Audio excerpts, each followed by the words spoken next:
Welcome to the 2018 Virtual Summer School webinar series sponsored by NAE PSDP and the Program and Staff Development Committee of the Southern Region Program Leadership Network, hosted by the University of Arkansas System Division of Agriculture. I'm Julie Robinson with the University of Arkansas Cooperative Extension Service. Today, we have Eduardo Gonzalez joining us. Eduardo is the State Diversity Research Partnership and Development and Youth Development Specialist with Cornell Cooperative Extension Service. As a statewide diversity specialist for the CCE, a key area of focus for Mr. Gonzalez is assisting staff, managers, administrators, and their respective organizations in developing the awareness, understanding, and skills needed to support and/or provide leadership in organizational change efforts on diversity and inclusion. Eduardo serves as a lead facilitator with the Opening Doors Diversity Workshop, a three-day Understanding Differences workshop exploring dynamics of oppression, identity development, and multicultural organizational development. In his role as a youth development specialist, Eduardo puts into practice his extensive experience and expertise working with diverse adult and youth audiences.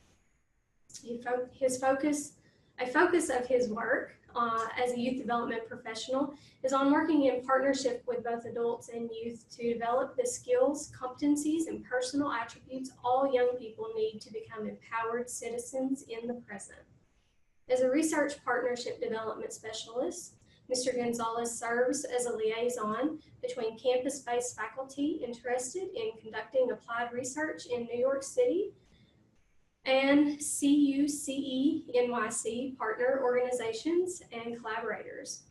Primary areas of responsibilities in this role include orienting faculty on the nuance of conducting research in urban environment and facilitating access to potential research audiences. So you can see that Mr. Gonzalez is very qualified to join us today, and he's going to be sharing with us Understanding Social Identity Development, a tool for building authentic relationships across differences. So with that, I'm going to turn it over to him. Welcome, everyone.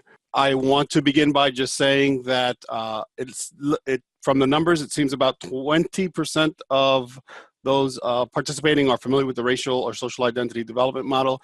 If you're not familiar with it, it's okay. Oftentimes, we're familiar with Erik Erikson and general or more universal identity development models, and it's also important for us to understand the unique nuances of the ways in which identity development happens around other dimensions of our identity, our racial identity, our gender identity, and other dimensions of our identities across the spectrum of human differences. And so today, my intention is to share with you a stage model of social identity. In some ways, it might be an introduction for many of you. For others, it might be a review. I also want to identify ways in which our unexamined assumptions, stereotypes, and bias impact both our own individual identities and the identities of other and the process of identity development.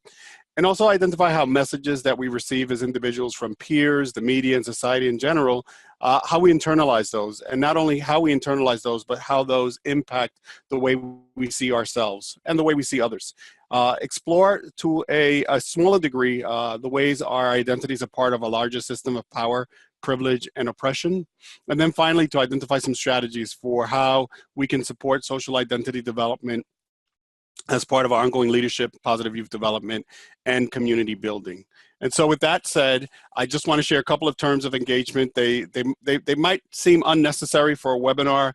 I always like to start with them, and I think the ones that I've identified for this particular webinar are expand beyond this webinar to really speak to the ways in which we may want to, or we may choose to engage across differences and understanding differences to build competency.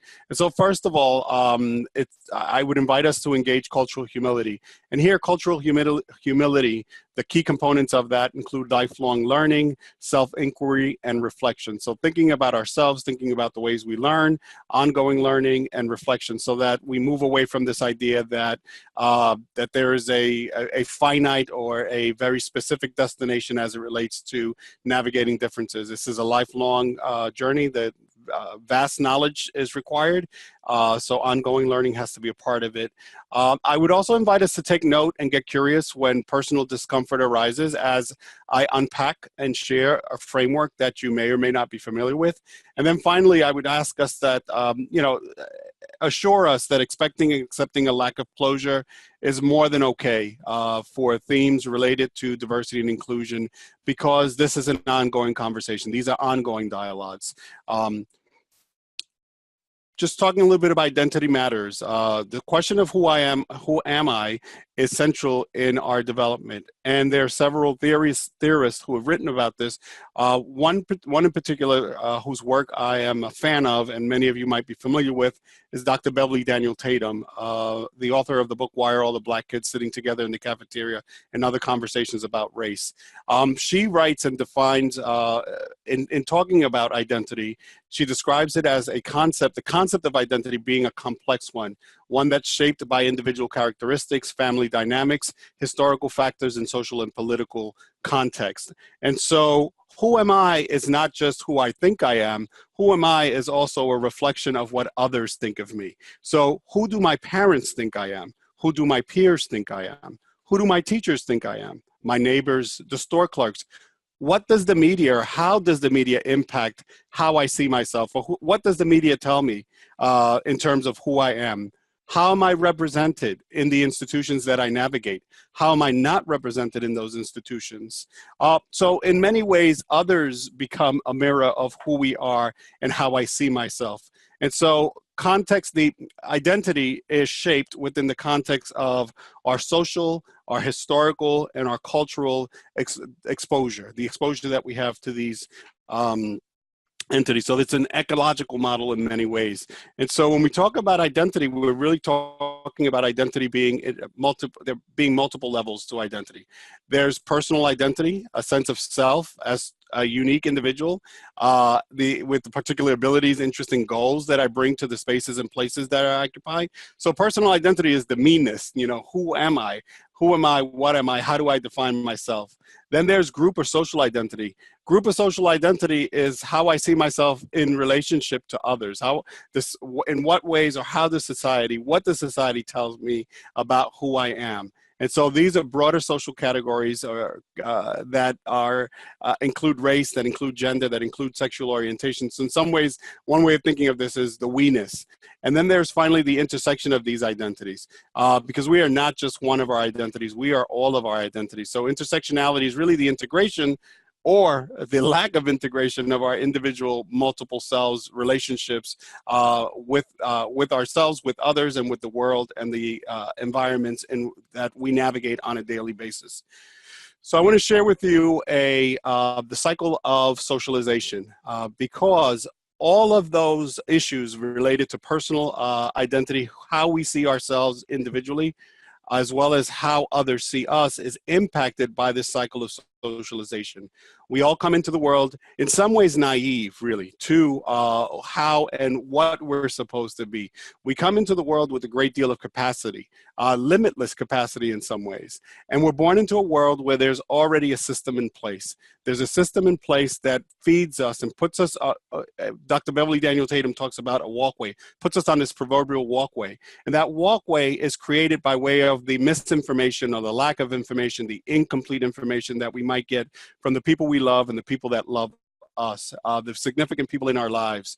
And so from very early on, we're put on this walkway where we're taught biases, or we learn biases. And one thing that's really important when I say taught is that there are ways that lessons get taught implicitly as well as explicitly. Some of the lessons we learn about ourselves and about others do not come to us with words, but rather through the actions, how we see people engaging. And so an example I often share is that I did not have a sense of good and bad neighborhoods growing up. However, when I traveled in the car with my parents and the door locks would go down in particular neighborhoods, I got a real clear message there that there was something that was not safe about these communities. None of the adults in my presence necessarily said anything to me or directed anything at me with words, but rather the actions taught me a lesson. And so again, we're filled with stereotypes, we're filled with biases, prejudices, inaccurate histories or incomplete histories that don't include the stories of all of the peoples of our country, traditions and culture. These are taught on a personal level by our parents, our relatives, our teachers, the people who shape our expectations, who inform our norms, our values, our roles. And it's reinforced and sanctioned by the institutions that we're a part of, whether it's the faith community, whether it's the schools, it's the television programs that we watch, the media that we consumed, the mental health, health in general, health industry, business. It's also informed through culture, the songs that we might be hearing, popular culture that might be the prevailing culture of the time. And this operates on both the conscious and the unconscious level to reinforce and sanction, stigmatize in some ways some of our identities, afford privilege to some at the exclusion of others, provide empowerment, perpetuate discrimination and persecution. And what happens is that, again, if we think about that walkway I mentioned, that we're on that walkway, and some of us on that walkway, and we don't realize we're on that walkway. Some of us might be walking on that walkway, and some of us might be running on that walkway, which really speaks to the way in which we internalize messages, and not just internalize messages, but act from them. And so that can oftentimes create some levels of dissonance. And if we follow along on this, in the circle or cycle, excuse me, of socialization, we see that if we don't do anything different in terms of the messages or the information that we're teaching, the lessons that we're teaching, the messages that we're giving as significant people in the lives of others, if we're not challenging the institutions that we're a part of, then what we do is we continue the cycle. We repeat the cycle. And so if we take action, as we can see here, and change or interrupt, educate, take a stand, question, and reframe, then we can in fact make our way out of this cycle. So I share that because that provides a bit of an ecological model for understanding the ways in which identity development is impacted, or what can help inform and supports the process of identity development. And this is taken from the work of Bobby Harrow, as you see here. So let's talk a little bit about 4 levels of oppression and change, because identity development happens within the context of an ecological model or an ecological environment at multiple levels. We have to also be conscious of how this operates on these 4 different levels. So at the personal level, our values, our beliefs, and feelings are impacted by the environments in which we navigate. At the interpersonal level, our actions, our behavior, and language is influenced by the values, beliefs, and feelings that we're taught or that we learn in our process of socialization, in our process of identity development.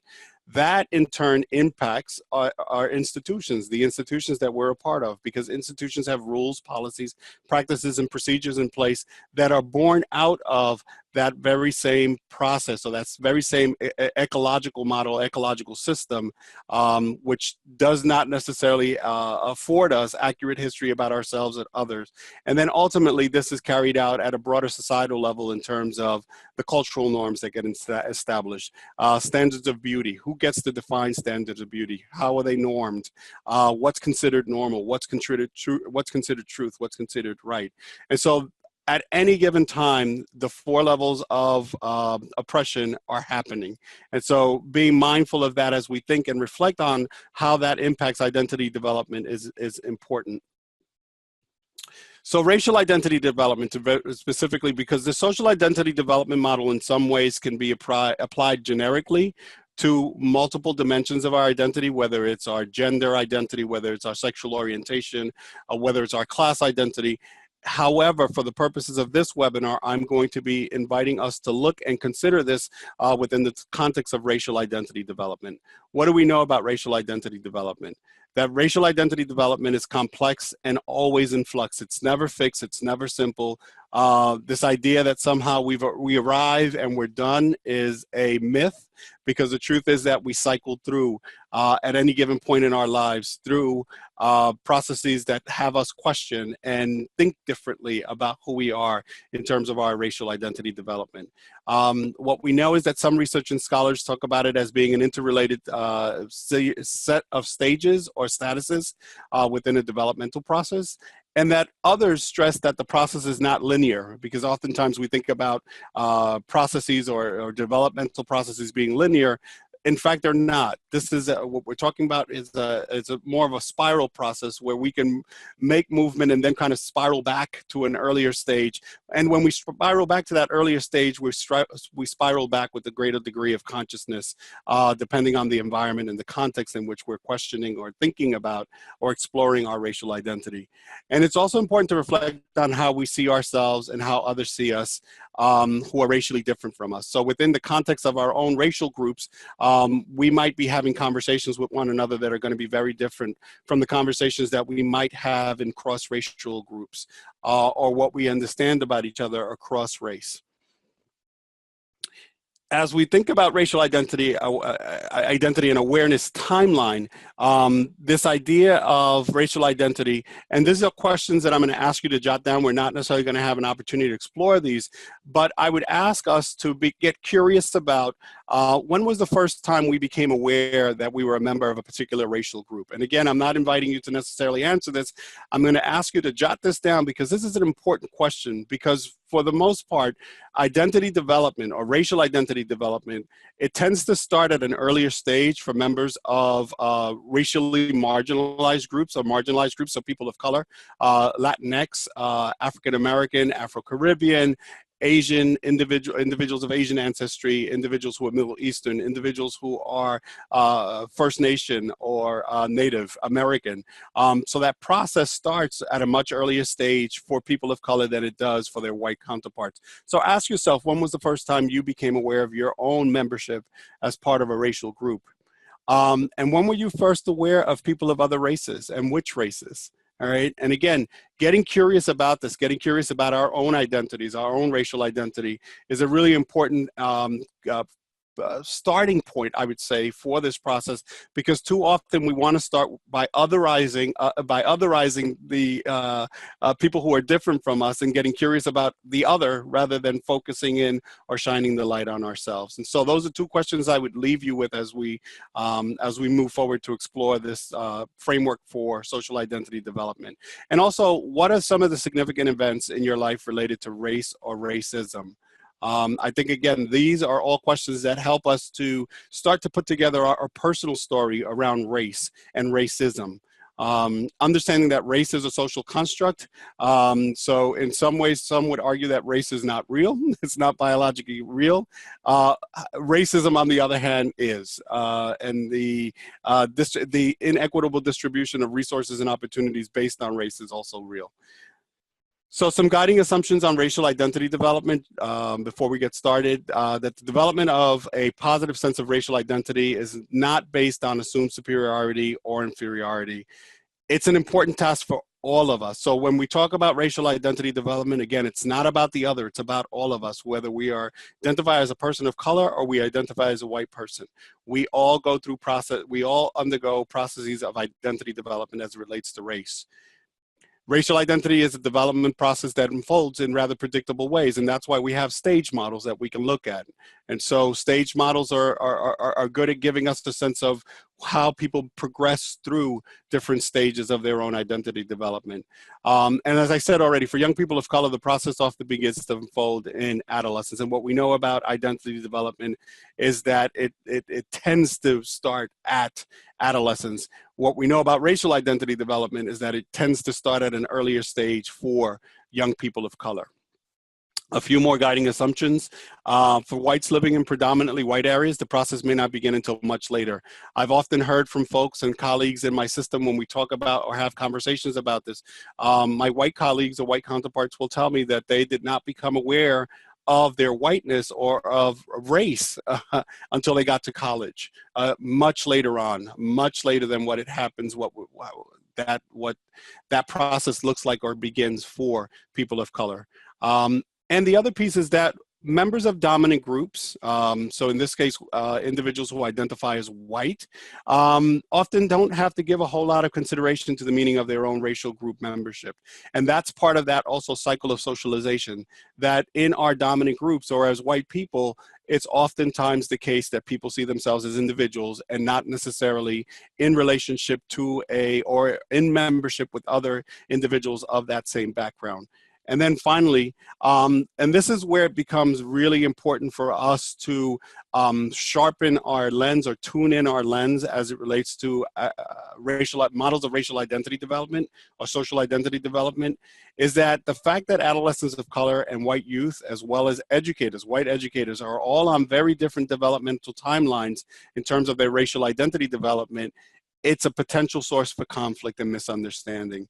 And so to the extent that we can understand, we understand what the process of identity development looks like, it readies us for engaging in what might otherwise be difficult or complicated interracial interracial interactions.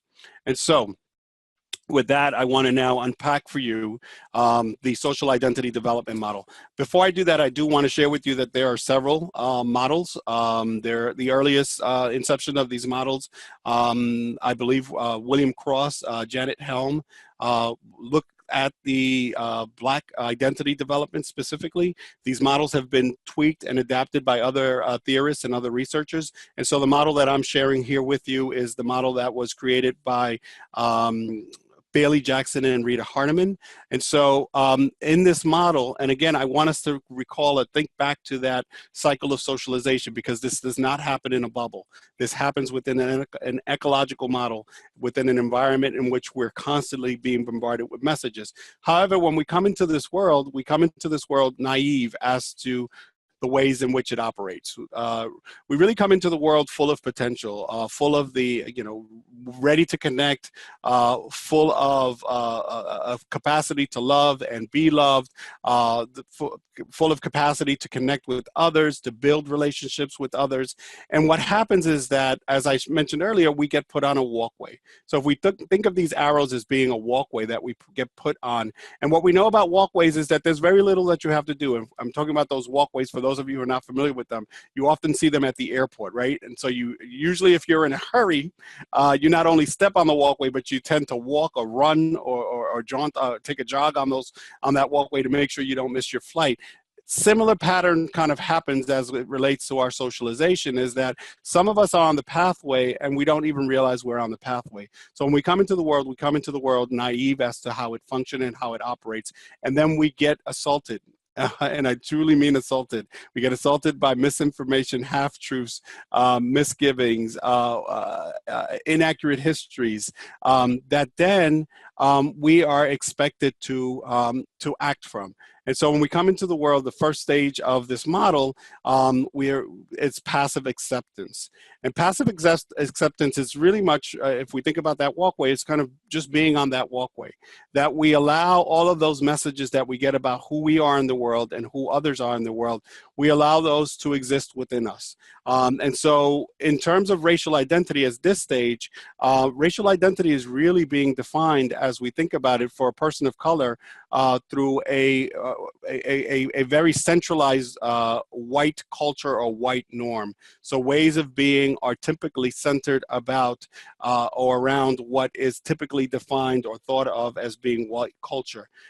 So there's a lack of awareness that there's even an acceptance of this dominant cultural norm.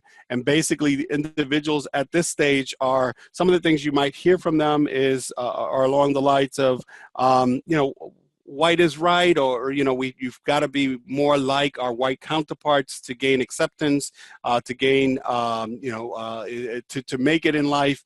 And so some people, what you might also hear is that some people from people of color is that people of color are too occupied with race. We just have to get over race. I'm a person of color, but it doesn't really mean much. And actually at the stage, and I can recall this from my own childhood experience, I had very few teachers of color, and that very first teacher of color that I had, I questioned whether or not this teacher was even qualified to teach, because I had so internalized and accepted this dominant cultural norm that said white was the standard, white was right, white was in fact equivalent to competence. so much so that I could not necessarily allow or accept someone who was a person of color to be in or function in and operate in a position of authority. And so that's the way in which we internalize these messages. From passive acceptance, we move into a stage that's known as active acceptance. And in that active acceptance, we move away from unconsciously acting on the messages that we get, the half-truths, the misinformation, the inaccurate histories we get, to now consciously actually functioning or operating from them, where we align ourselves with whiteness, with what whiteness is, what the symbols or the markers of whiteness are. And so here we consciously begin to internalize a learned sense of inferiority. We learn to limit ourselves. Some would say this is where we learn to play host to our oppressor, so much so that we start to operate from a place of internalized stereotypes or internalized oppression. And we begin to collude in many ways with those, with that dominant cultural norm, which is centralized or which centralizes whiteness. And so in this case, we are probably we're being active because we're doing things to demonstrate that we are in fact consciously supportive of this dominant cultural norm. So individuals at this stage might be very accepting of or be in opposition to civil rights and affirmative action because they believe that people of color are less successful due to their own laziness or pathological culture. Again, all of those stereotypes are not just internalized, but now there's an actual conscious functioning from those stereotypes, all those misgivings and misinformation. Now, in order for us to move from passive to acceptance, move from one stage to another, there's got to be some cognitive dissonance. There has to be some significant event in our life that challenges our worldview and makes us question, makes us take a look within and think about, why is it that I think this way? Why do I feel this way about myself and other members of my group? And here is where you start to see people move into a stage called passive resistance. At this passive resistance stage, individuals are starting to become aware of the fact that racism exists and that they are not only impacted on an individual level, but that it impacts other members of their groups as well. So here, people of color begin to question what they might have previously accepted as truths about the way things are, about how they're supposed to be, about all of the stereotypes that they've been assaulted with. And this is where you might see students of color start to challenge this notion that intelligence, being intelligent, or this idea of speaking well is being white, to really starting to challenge those notions of who's smart, who's not smart, who has capacity, who has abilities.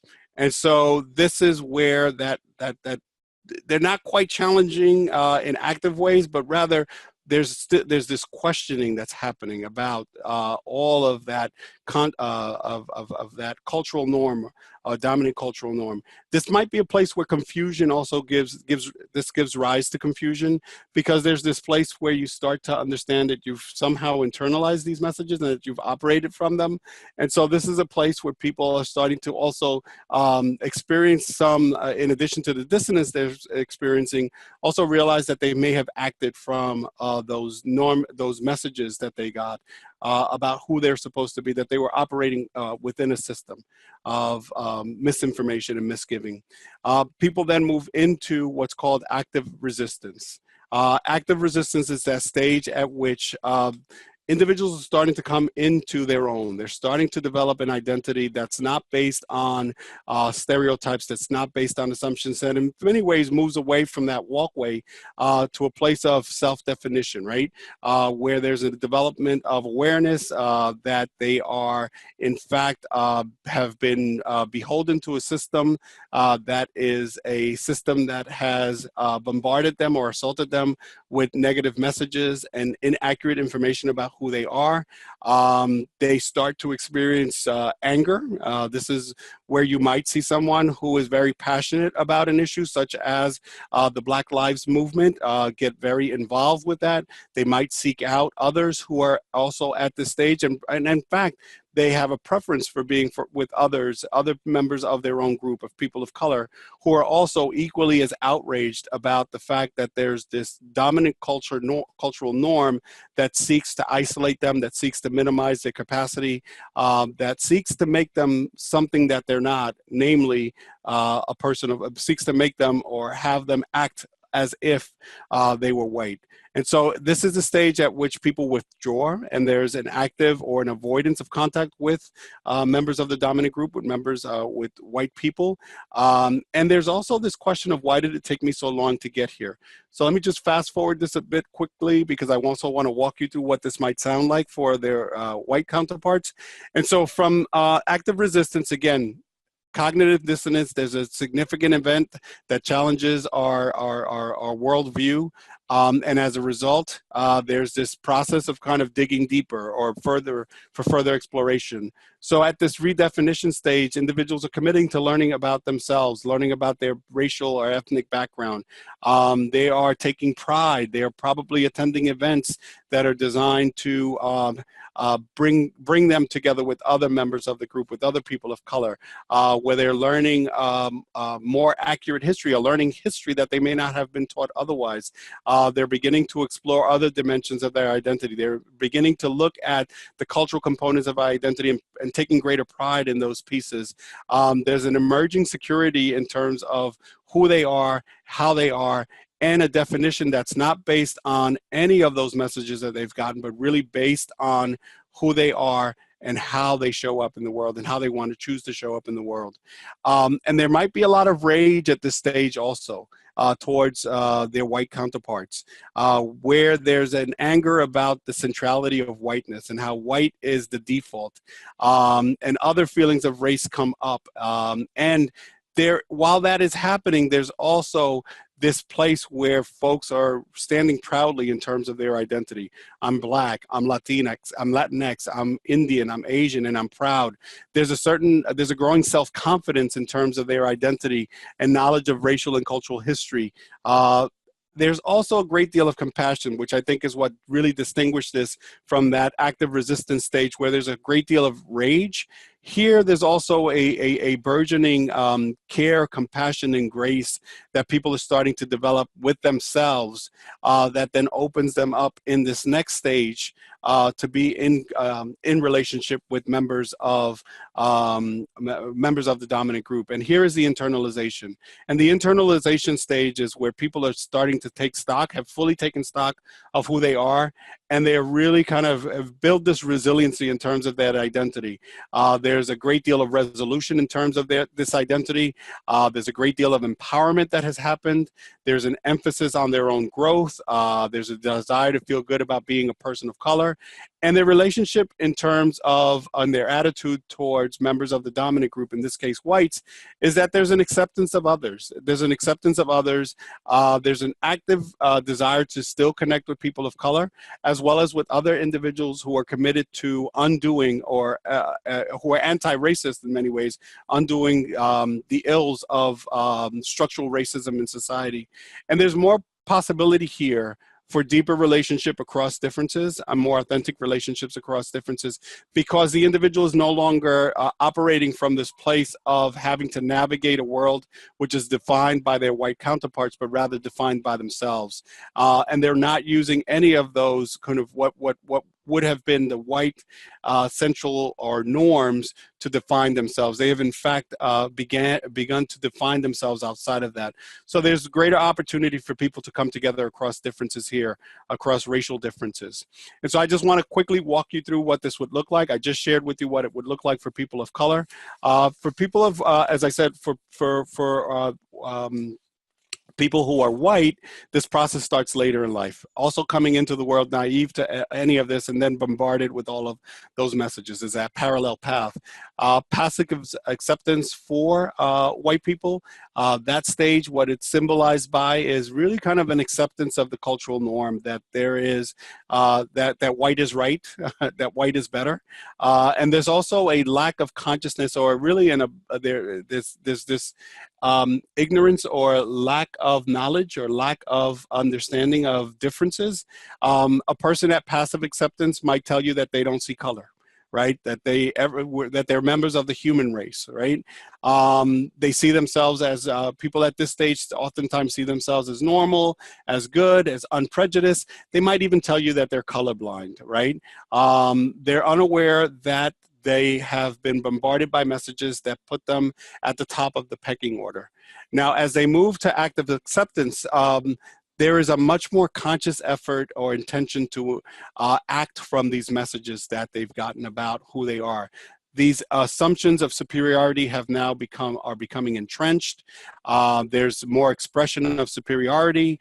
There might be feeling of tension and guilt because whenever confronted by this idea or challenges to rugged individuality or bootstrap theories, where people have internalized this idea that if you work hard, the myth of meritocracy, you work hard, then you will reap the benefits of a system, right? You will reap the benefits that the system has to afford, not taking into account the ways in which structural racism plays out or impacts opportunities.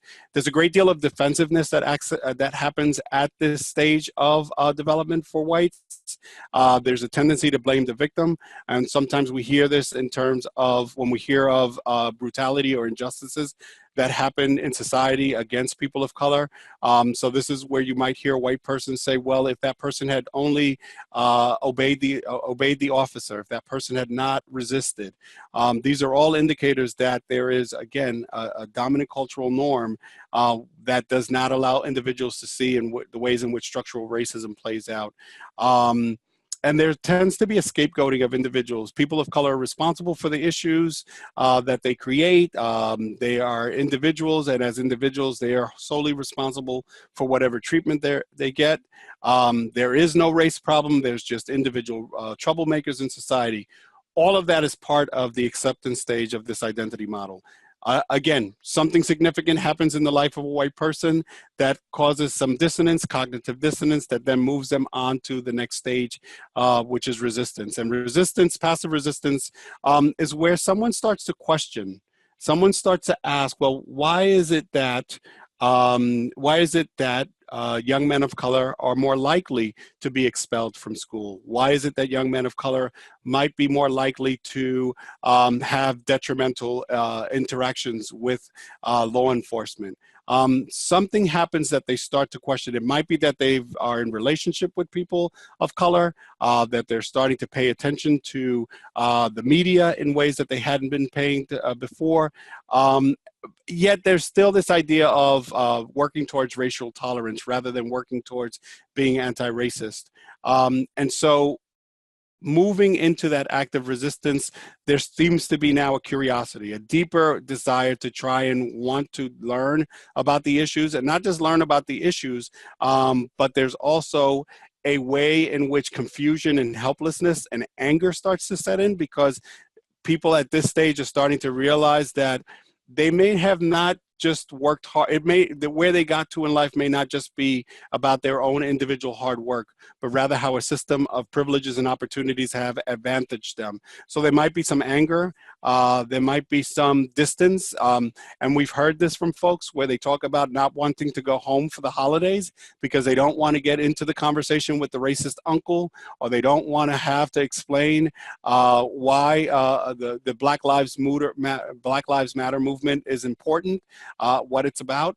And so this is where individuals are starting to think for themselves, right? They're starting to question, they're starting to challenge, they're starting to recognize that they're on the walkway, whether passively or walking or running on that walkway. They're starting to take stock of the fact that they are in fact part of a system, not just seeing themselves as individuals.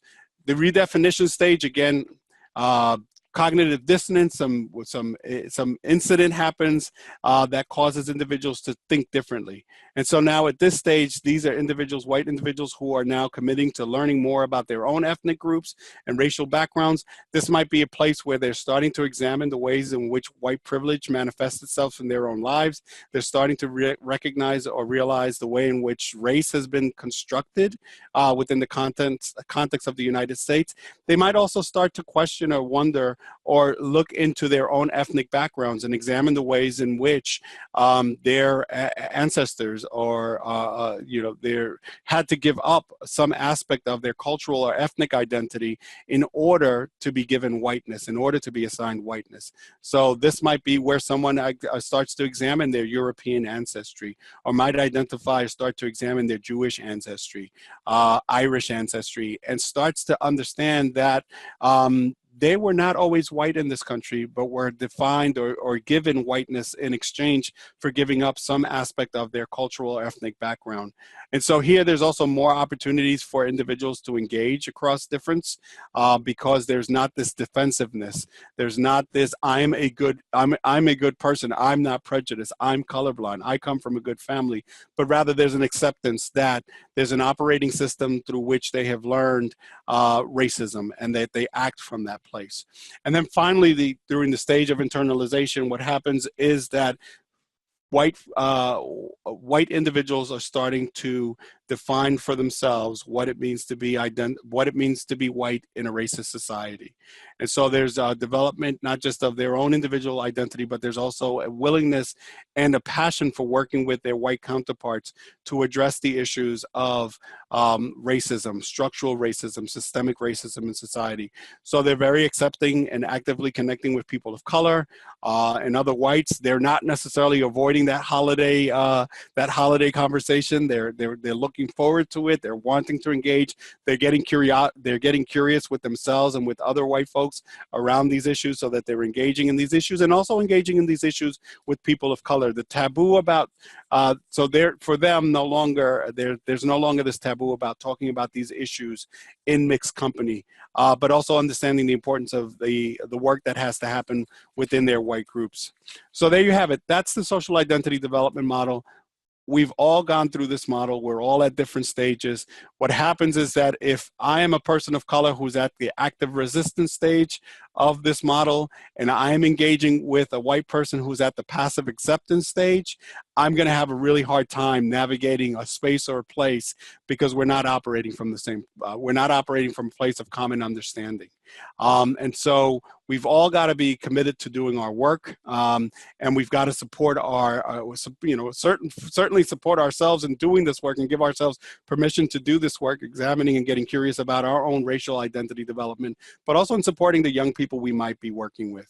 What is it that I need to bring to the table? Because if I am a white person who's at the passive resistance stage, and there's a racially insensitive comment that's made in my presence, I might shy away from wanting to engage with it.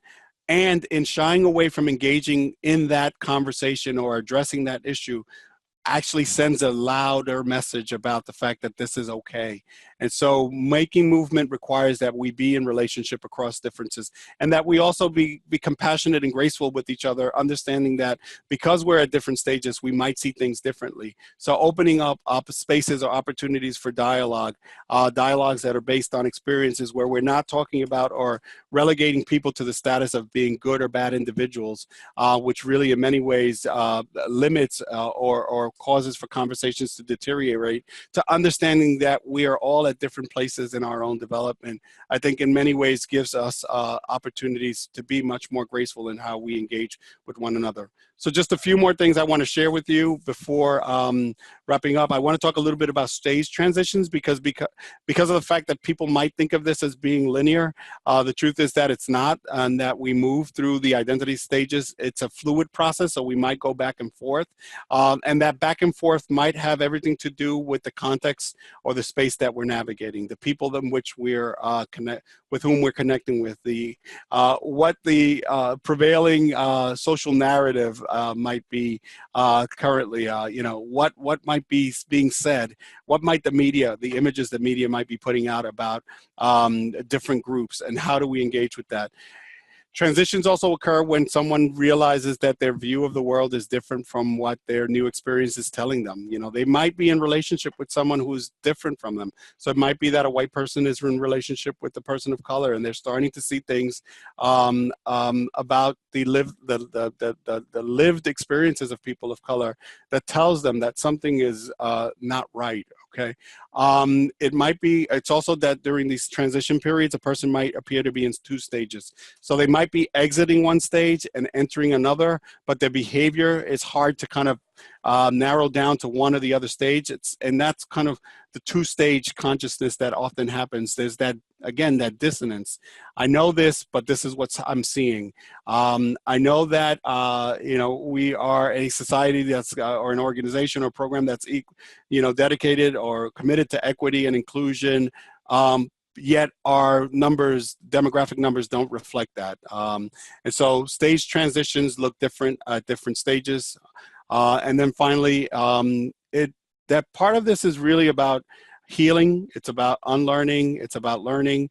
And so transition from one stage to another is often challenging and can evoke strong emotional reactions as we're going through that process, because there's a lot of pain and hurt once we start to learn that what we've been taught about the world is not actually how the world itself functions. And especially when we learn that we've been filled with misinformation, incorrect information about who we are and who others are. So there's a place where we also need to be gentle with each other. We also need to understand that healing is an important part of this. And some of that healing work has to happen on our own. And some of that healing work, once we're in those later stages of our identity development, can in fact happen across differences. And so I'm going to skip right through that. And so what do we know? So we know that in our society, and this might be a little challenging, but I'll make sure that you have it in the resources, that there's a status that's assigned to group in our society. Some groups in our society have a dominant status, or they are the dominant group. Whereas some groups in our society have been denied privilege, or denied status, denied access, and they are the excluded or target group. And all of our experiences across these dimensions of our identity impact the way we see ourselves and how others see us. And so I share this only because all of this is connected. There is all of our identities are connected to one another. There's an intersectional relationship that our identities have to one another. So I identify as a Latinx person of color. I specifically identify as Afro-Latino, which I'd see myself definitely, that's an identity that is within an excluded group or category in our society. I'm also someone who's got a lot of formal education. I'm also someone who's heterosexual. So these areas give me privilege. And so I have to be able to look at myself not just in terms of my excluded identities, but also the dominant identities. And one thing, and Beverly Daniel Tatum is really wonderful about reminding reminding us of this, is that the movement we make in our excluded identities can help inform the way in which we show up in our dominant identity. So the experience that I have as a person of color have certainly informed the ways I show up as a male in our society. As a cisgender male specifically, making me or helping me to become a better ally, or practice allyship in a more effective way. And I want to begin to wrap up. And in wrapping up, I want to share with you what it is we can do to support healthy racial identity development. And I'll start by saying that first and foremost, we got to do our own work.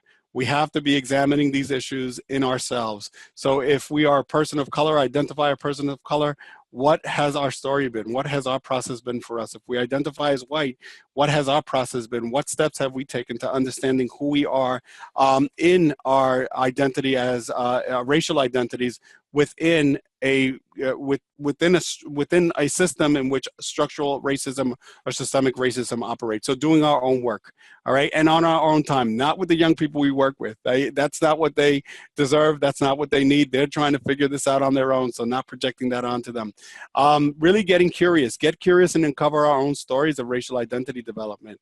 Oftentimes we see, and especially tends to be something that happens in diversity workshops or presentations, people of color tend to pour their hearts out about their experiences, while their white counterparts kind of sit and listen and create space for holding that, but don't necessarily share their own experiences or their own stories. So we've got to all be able to share our own stories and understand those stories within the context of racial identity development.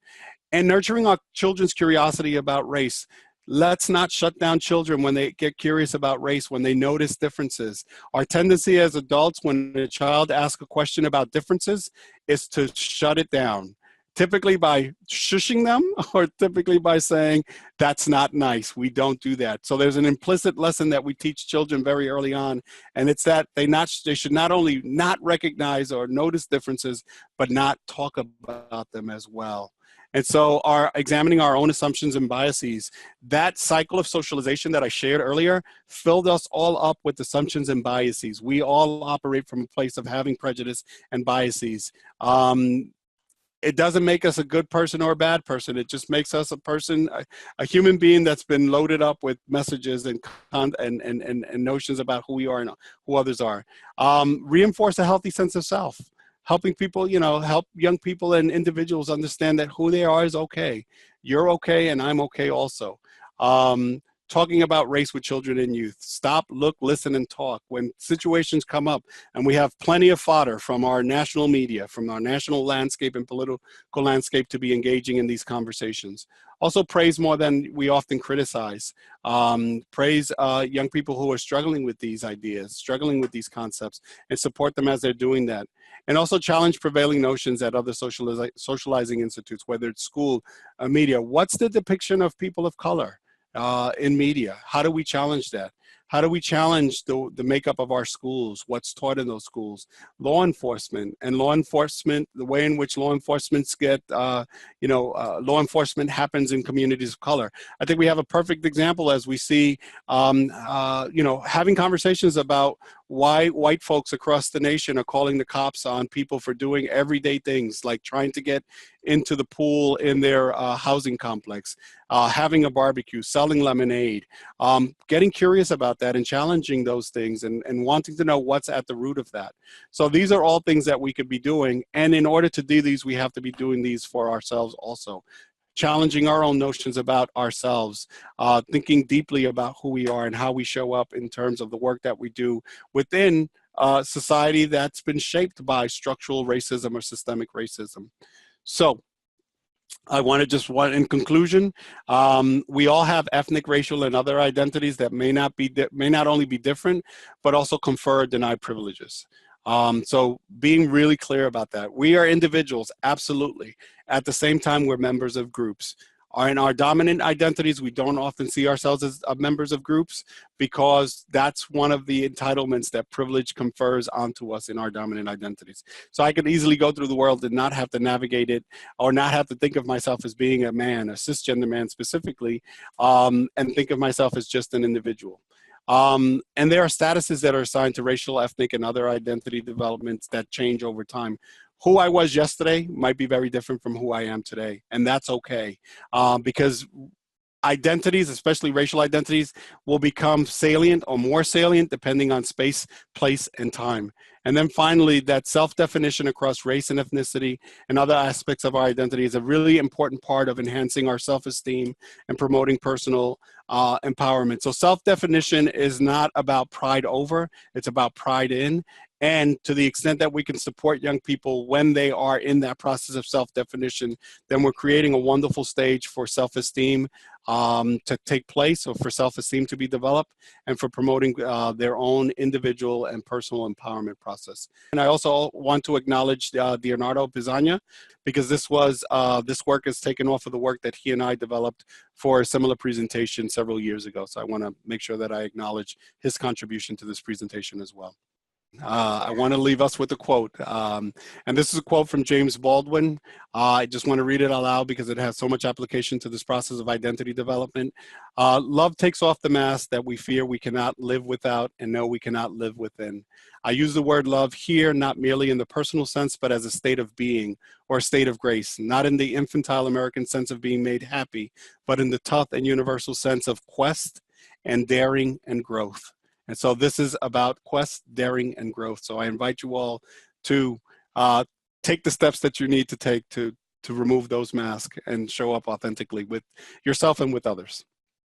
We just want to genuinely thank Eduardo for sharing with us today his expertise and his experiences. And thank you for joining us for our first session of Virtual Summer School.